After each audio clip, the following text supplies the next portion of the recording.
नमस्कार, जय जोहार। छत्तीसगढ़ न्यूज में आपका बहुत बहुत स्वागत है। चलिए देखते हैं आज की 25 फटाफट काम की और महत्वपूर्ण बड़ी खबरों को। पर इससे पहले आप वीडियो को कहां से देख रही हैं, कमेंट में बताना बिल्कुल ना भूलें। इन्वेस्टर कनेक्ट में छत्तीसगढ़ सरकार नॉस्कॉम और TIE बैंगलोर के साथ किया MOU। छत्तीसगढ़ सरकार ने राज्य के विकास को बढ़ावा देने के लिए बेंगलुरु में इन्वेस्टर कनेक्ट कार्यक्रम का आयोजन किया। इस कार्यक्रम में रोजगार के अवसर पैदा करने के लिए नॉस्कॉम, IESA और TIE बैंगलोर के साथ MOU किया गया। छत्तीसगढ़ के मुख्यमंत्री विष्णुदेव साय ने राज्य में निवेश के अवसरों का पता लगाने के लिए शीर्ष उद्योगपतियों के साथ चर्चा की। अमित शाह का 2 दिवसीय छत्तीसगढ़ दौरा, नक्सल समस्या को लेकर हो सकती है बड़ी बैठक। केंद्रीय गृह मंत्री अमित शाह 4 और 5 अप्रैल को छत्तीसगढ़ के दौरे पर रहेंगे। इस 2 दिवसीय यात्रा के दौरान वो रायपुर और बस्तर में विभिन्न कार्यक्रमों में हिस्सा लेंगे। उनकी इस यात्रा को राज्य में सुरक्षा व्यवस्था और नक्सल समस्या की समाधान के लिहाज से बेहद महत्वपूर्ण माना जा रहा है। अमित शाह 4 अप्रैल की देर शाम रायपुर पहुंचेंगे, जहां उनके स्वागत की व्यापक तैयारियां की गई हैं। रायपुर में उनके विभिन्न सुरक्षा और प्रशासनिक बैठकों में शामिल होने की संभावनाएं हैं। बेंगलुरु की टेक कंपनियों को भाया छत्तीसगढ़, 3,700 करोड़ से अधिक के हुए करार। देश की सिलिकॉन वैली के रूप में प्रसिद्ध बेंगलुरु की कई बड़ी टेक कंपनियों ने छत्तीसगढ़ में निवेश को लेकर रुचि दिखाई है। छत्तीसगढ़ के मुख्यमंत्री विष्णुदेव साय ने बेंगलुरु में आयोजित इन्वेस्टर कनेक्ट मीट में देश के शीर्ष उद्योगपतियों और बिजनेस लीडर्स से संवाद कर राज्य में निवेश की संभावनाओं पर चर्चा की। इस दौरान engineering, textile, electronics, IT, ITES, खाद्य प्रसंस्करण और ग्रीन फ्यूल जैसे क्षेत्रों के कई बड़ी कंपनियों ने 3,700 करोड़ के निवेश प्रस्ताव सौंपे हैं। टेक्नोलॉजी और IT का हब बनेगा छत्तीसगढ़, कौशल विकास में भी बढ़ेगी निवेश।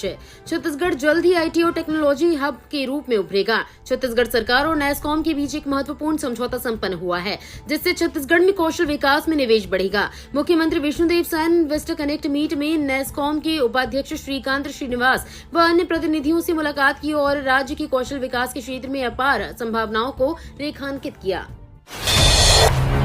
छत्तीसगढ़ में निवेश के लिए निवेशकों में बढ़ रही दिलचस्पी। छत्तीसगढ़ में हरित ईंधन के क्षेत्र में निवेश को लेकर उद्योग जगत की दिलचस्पी बढ़ रही है।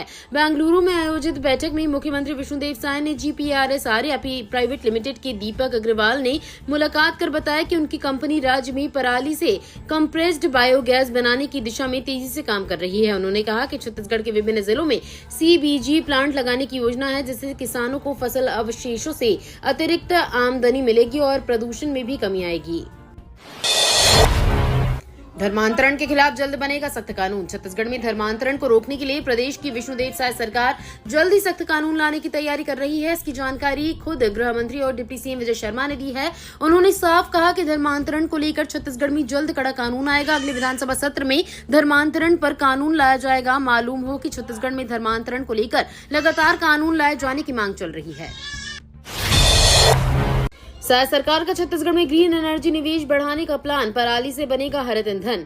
छत्तीसगढ़ में हरित ईंधन के क्षेत्र में निवेश को लेकर उद्योग जगत की दिलचस्पी बढ़ रही है। यही वजह है कि साय सरकार भी इस दिशा में लगातार प्रयास कर रही है, क्योंकि छत्तीसगढ़ में हरित ईंधन के क्षेत्र में अपार संभावनाएं हैं, जिस पर तेजी से काम किया जा रहा है। बेंगलुरु में आयोजित बैठक में मुख्यमंत्री विष्णुदेव साय से GPRS आर्या प्राइवेट लिमिटेड के दीपक अग्रवाल ने मुलाकात कर बताया कि उनकी कंपनी राज्य में पराली से कंप्रेस्ड बायोगैस बनाने की दिशा में तेजी से काम किया जाएगा। पराली से बनेगी हरित ईंधन, CBG प्लांट लगेगा छत्तीसगढ़। छत्तीसगढ़ में अब हरित ईंधन के क्षेत्र में तेजी से निवेश बढ़ रहा है। बेंगलुरु में हुई एक बैठक में मुख्यमंत्री विष्णुदेव साय से GPRS आर्या प्राइवेट लिमिटेड के दीपक अग्रवाल ने मुलाकात की और बताया कि उनकी कंपनी राज्य में पराली से कंप्रेस्ड बायोगैस बनाने की दिशा में तेजी से काम कर रही है। दीपक अग्रवाल ने कहा कि छत्तीसगढ़ के विभिन्न जिलों में CBG प्लांट लगाने की योजना है। इससे किसानों को फसल अवशेषों से अतिरिक्त आमदनी मिलेगी और प्रदूषण में भी कमी आएगी।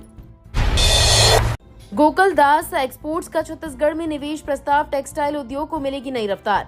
देश की जानी मानी टेक्सटाइल कंपनी गोकुलदास एक्सपोर्ट्स की प्रमुख मदन लाल हिंदुजा ने मुख्यमंत्री विष्णुदेव साय से मुलाकात कर छत्तीसगढ़ में अपने उद्योग स्थापित करने की इच्छा जताई।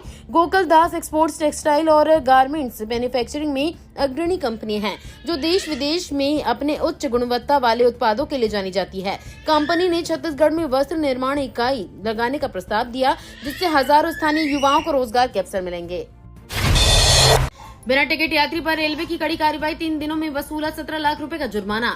रेल मंडल में बिना टिकट यात्रा पर अंकुश लगाने के लिए एक केंद्रित प्रयास के तहत वोल्टियर मंडल की वाणिज्यिक विभाग ने रेलवे सुरक्षा बल के साथ मिलकर विशेष टिकट जांच अभियान शुरू किया है, जिसके चलते 3 दिनों में 3,368 लोगों से 17 लाख रुपए जुर्माना वसूल किया गया है।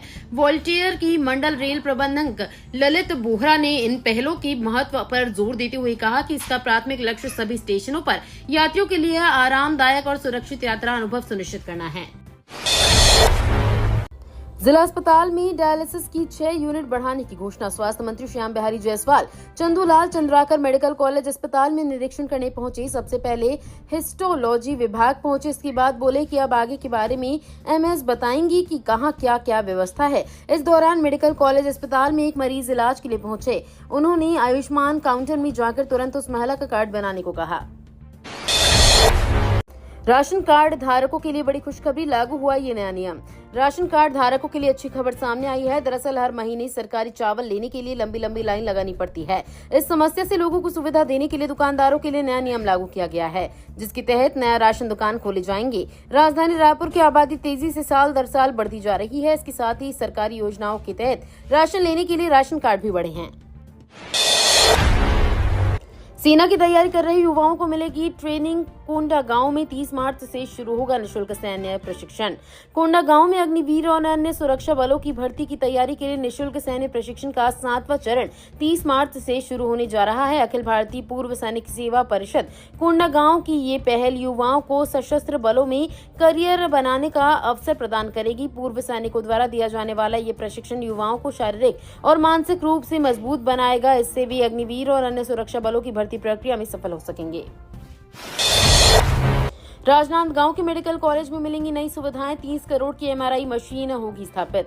राजनांदगांव के भारत रत्न स्वर्गीय अटल बिहारी वाजपेयी स्मृति शासकीय चिकित्सा महाविद्यालय में नई सुविधाओं का विस्तार होगा। विधानसभा अध्यक्ष डॉक्टर रमन सिंह और चिकित्सा शिक्षा मंत्री श्याम बिहारी जायसवाल ने 25 मार्च को कॉलेज के वार्षिकोत्सव में ये घोषणा की। मेडिकल कॉलेज में कई नई सुविधाएं जुड़ेंगी। 7 करोड़ 10 लाख रुपए की लागत से ट्रॉमा सेंटर का निर्माण होगा। 30 करोड़ रुपए की एमआरआई मशीन जल्द ही स्थापित की जाएगी। छत्तीसगढ़ की पूर्व सीएम भूपेश बघेल के घर छापे। महादेव बेटिंग ऐप में ईडी के बाद सीबीआई की भी हुई एंट्री। छत्तीसगढ़ की राजधानी रायपुर और भिलाई में सीबीआई की टीम ने छापेमारी शुरू कर दी है। एजेंसी ने पूर्व मुख्यमंत्री भूपेश बघेल के आवास पर छापेमारी शुरू की है। महादेव बेटिंग ऐप मामले में बघेल के घर समेत कई जगहों पर छापेमारी जारी है। ईडी के बाद सीबीआई ने भी महादेव बेटिंग ऐप मामले में एंट्री की है। इस मामले में हजारों करोड़ों की ठगी की गई थी। सीबीआई के अधिकारी भिलाई और रायपुर स्थित आवास पर पहुंच गए। छत्तीसगढ़ में अब शुरू होगा गर्मी का कहर। छत्तीसगढ़ में अब मौसम का मिजाज बदल गया है। प्रदेश में हो रही हल्की बारिश, गरज चमक और तेज हवा की गतिविधि आज से थम जाएगी। एक बार फिर अधिकतम तापमान में बढ़ोतरी होने की संभावना है। आगामी दिनों में तेज धूप के साथ गर्मी पड़ सकती है। मौसम शुष्क रहने की संभावना है। छत्तीसगढ़ की एग्रीकल्चर टेस्ट 2025 के लिए आवेदन शुरू। छत्तीसगढ़ प्रोफेशनल एग्जामिनेशन बोर्ड ने एग्रीकल्चर यूजी कोर्स में दाखिले के लिए CGPST 2025 के लिए आवेदन की प्रक्रिया शुरू कर दी है। कैंडिडेट 21 अप्रैल तक रजिस्ट्रेशन कर सकते हैं। एप्लीकेशन प्रोसेस 24 मार्च से शुरू हुआ है। परीक्षा का आयोजन राज्य भर में निर्धारित विभिन्न केंद्रों पर 15 मई को किया जाएगा और सभी रजिस्टर्ड कैंडिडेट्स को एडमिट कार्ड 7 मई को जारी किए जाएंगे। छत्तीसगढ़ में चावल घोटाला, अब खाद्य विभाग के अधिकारियों से होगी पूछताछ। प्रदेश में 219 करोड़ रुपए से ज्यादा की चावल घोटाले की जांच तेज हो रही है। घोटाले की जांच के लिए बिना विधानसभा समिति अब खाद्य विभाग के अधिकारियों से पूछताछ करेगी। जांच के लिए गठित समिति की ये 7वीं बैठक थी। समिति की पहली बैठक 19 अगस्त 2024 को हुई थी। इसके बाद 4, 5, 30 सितंबर, 19 नवंबर, 11 दिसंबर 2024 को हो चुकी है। छत्तीसगढ़ हाई कोर्ट के 3 अपर जजों का कार्यकाल 1 वर्ष के लिए बढ़ाया गया। केंद्र सरकार ने छत्तीसगढ़ हाई कोर्ट के 3 अपर जजों के कार्यकाल को 1 वर्ष के लिए बढ़ाने की पुष्टि की है। ये निर्णय सुप्रीम कोर्ट कॉलेजियम की 20 मार्च को की गई सिफारिश के आधार पर किया गया है। न्यायमूर्ति राजपूत और न्यायमूर्ति अग्रवाल के लिए ये दूसरा कार्यकाल विस्तार है। मई 2024 में भी इन दोनों का कार्यकाल कॉलेजियम की अप्रैल 2024 की सिफारिश पर 1 वर्ष के लिए बढ़ाया गया।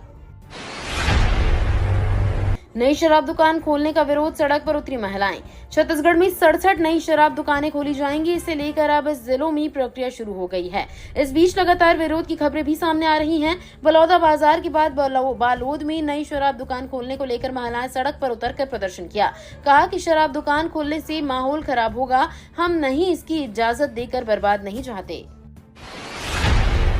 सरगुजा के 2,43,000 लोगों को चिटफंड कंपनियों ने बनाया शिकार। चिटफंड कंपनियों का मकड़जाल सरगुजा में भी रहा है। इस मकड़जाल से आदिवासी अंचल के सरगुजावासी भी अछूते नहीं हैं। जिले के करीब 2,43,825 लोग आज भी चिटफंड कंपनियों में फंसी अपनी राशि पाने का इंतजार कर रहे हैं। निवेशक अपनी राशि पाने के लिए थाने से लेकर कोर्ट तक के चक्कर लगा रह चुके हैं। इसके बावजूद भी इन्हें इनकी अपनी गाड़ी कमाई वापस नहीं मिल पा रही है। जगदलपुर ठाकुरनगर के बीच चलेगी स्पेशल ट्रेन, इन रास्तों से होकर गुजरेगी। यात्रियों की सुविधा को ध्यान में रखते हुए रेलवे ने जगदलपुर से ठाकुरनगर के बीच स्पेशल ट्रेन चलाने का निर्णय लिया है। ये ट्रेन कोरापुट, रायगढ़ और संबलपुर के रास्ते यात्रा करेगी। रेलवे द्वारा दी गई जानकारी के अनुसार ये स्पेशल ट्रेन 26 मार्च से 28 मार्च को चलाई जाएंगी। वरिष्ठ मंडल वाणिज्य प्रबंधक के संदीप ने बताया कि इस स्पेशल में द्वितीय एसी के 2 कोच, तृतीय एसी के 4 कोच, 9 स्लीपर कोच, 4 सामान्य द्वितीय श्रेणी कोच और 2 दिव्यांगजन सामान्य द्वितीय श्रेणी कोच होंगे। महिलाओं और बच्चों की सुविधा के लिए सार्वजनिक स्थानों पर बनेगा फीडिंग और चेंजिंग रूम, केंद्र सरकार का फैसला। महिलाओं और बच्चों की सुविधा के लिए केंद्र सरकार ने एक बड़ा फैसला लिया है। सरकार ने राज्यों, केंद्र शासित प्रदेशों और कुछ केंद्रीय मंत्रालयों को निर्देश दिया है कि वो सार्वजनिक स्थानों पर फीडिंग और चेंजिंग रूम की व्यवस्था करें, ताकि माताओं को अपने बच्चों की देखभाल में सहूलियत मिल सके। महिला एवं बाल विकास मंत्रालय ने इस संबंध में सड़क परिवहन और राजमार्ग मंत्रालय, नागरिक उड्डयन मंत्रालय, रेलवे बोर्ड और राज्य सरकारों को पत्र लिखा है। ऑनलाइन गेमिंग और सट्टेबाजी पर कानून बना सकते हैं राज्य, केंद्र सरकार ने सदन में दिया बयान। केंद्र सरकार ने लोकसभा में साफ किया कि ऑनलाइन गेमिंग, सट्टेबाजी और जुए से जुड़े कानून बनाने की जिम्मेदारी राज्यों की है। सूचना प्रौद्योगिकी मंत्री अश्विनी वैष्णव ने बुधवार को लोकसभा में इस मुद्दे पर डीएमके सांसद दयानिधि मारन के सवालों का जवाब देते हुए कहा कि संविधान के अनुसार ये राज्य का विषय है। लोकसभा में प्रश्नकाल के दौरान डीएमके सांसद दयानिधि मारन ने सरकार से पूछा कि वो ऑनलाइन गेमिंग साइट्स पर प्रतिबंध लगाने को लेकर कोई ठोस कदम क्यों नहीं उठा रही है।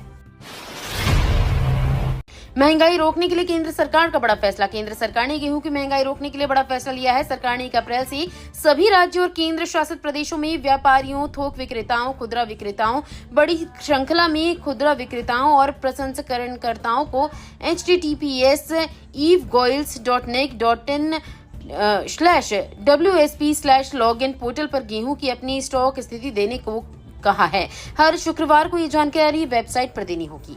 ये तो थी आज की बड़ी खबरें। अगर आपको न्यूज पसंद आई हो तो वीडियो को लाइक और शेयर करना बिल्कुल ना भूलें। धन्यवाद।